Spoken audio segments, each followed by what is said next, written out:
Hello everyone.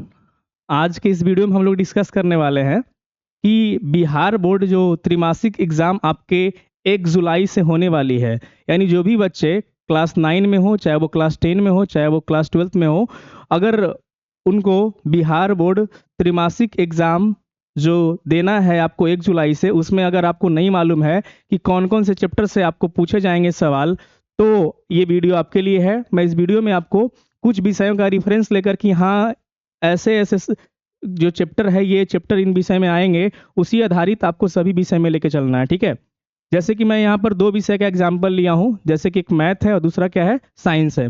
मैं जो भी रेफरेंस आपको बता रहा हूँ, आप ध्यान रखना एनसीईआरटी के अकॉर्डिंग है, और जो यही हमारा जो होता है वो सिलेबस होता है, तो उसके अकॉर्डिंग मैं यहाँ पर आपको बता रहा हूँ। जैसे एग्जाम्पल मैं थोड़ा बड़ा करके साइंस का आपके सामने है, ठीक है।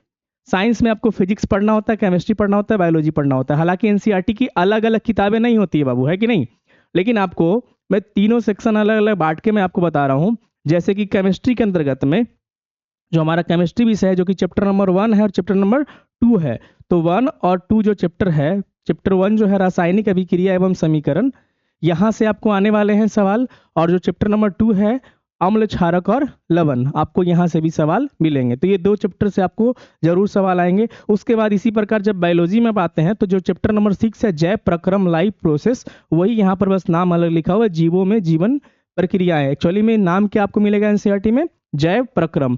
और उसके बाद जो अगला चैप्टर है नियंत्रण एवं समन्वय, जिसको कहते हैं कंट्रोल एंड कोऑर्डिनेशन, तो ये 2 चैप्टर से आपको मतलब 2-2 चैप्टर आपको लगभग टोटल मिलाकर 6 चैप्टर है।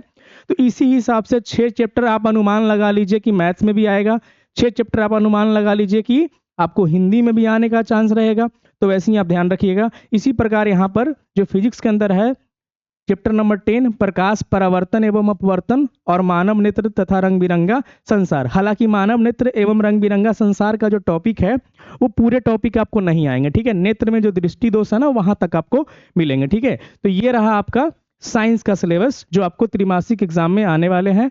उसी प्रकार आपको मैथ में लेके चलते हैं कि मैथ्स में आपको क्या क्या आने वाला है, ठीक है।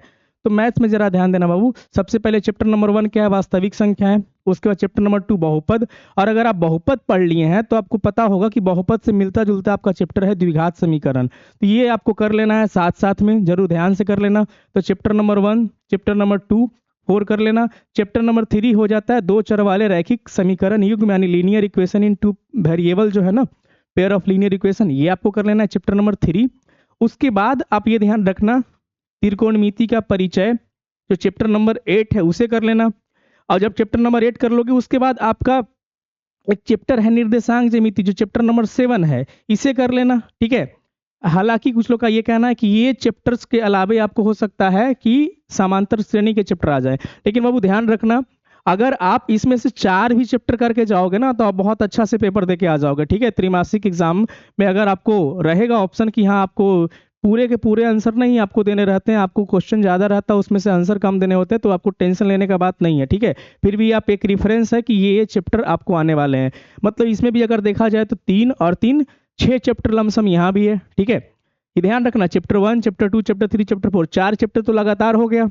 5वां जो चैप्टर है वो समांतर श्रेणी है, तो 5वां 6ठा मैं नहीं लिखा हूँ, 7वां लिखा हूँ निर्देशांक ज्यामिति, और 8वां चैप्टर त्रिकोणमिति का परिचय। ये चैप्टर को आप जरूर रिवीजन करके जाना पेपर के अंतर्गत में, मैथ्स के अंदर में, ठीक है। और मैं साइंस में बताया हूँ 2 चैप्टर फिजिक्स का, 2 चैप्टर केमिस्ट्री का और 2 चैप्टर बायो का, ये जरूर रिवीजन करके जाना। नहीं 6 चैप्टर इधर है तो 6 इधर है, तो वैसे ही आप हिंदी में भी, वैसे ही आप सामाजिक विज्ञान में भी, सभी विषय में ऐसी लगभग 6 चैप्टर के आसपास आप रिवीजन करके जरूर जाना। आपका 1 जुलाई से पेपर है, तो आप जरूर देना पेपर। ये मत समझना कि एग्जाम का कोई वैल्यू नहीं, वैल्यू की बात नहीं है बाबू। आप जब एग्जाम दोगे ना, तो आपको पता चलेगा कि आप ये 2 महीने, 3 महीने, 4 महीने आप कितना पढ़े हो, आप कितना पानी में हो, आपको पता चलेगा, ठीक है। तो इस वीडियो को यहीं पे खत्म करते हैं, मिलेंगे आपको अगले वीडियो में। और अगर आपको मैथ्स और साइंस का तैयारी करना है तो आप इस चैनल पर जुड़ जाइए, मैं आपको इस पे क्वेश्चन डिस्कस कराऊंगा, त्रिमासिक एग्जाम का हो चाहे वो सिलेबस से रिलेटेड वीडियोस हो, मैं आपको हमेशा आपको वीडियो के माध्यम से आपको इन्फॉर्मेशन देता रहूंगा, ठीक है। जय हिंद, जय भारत।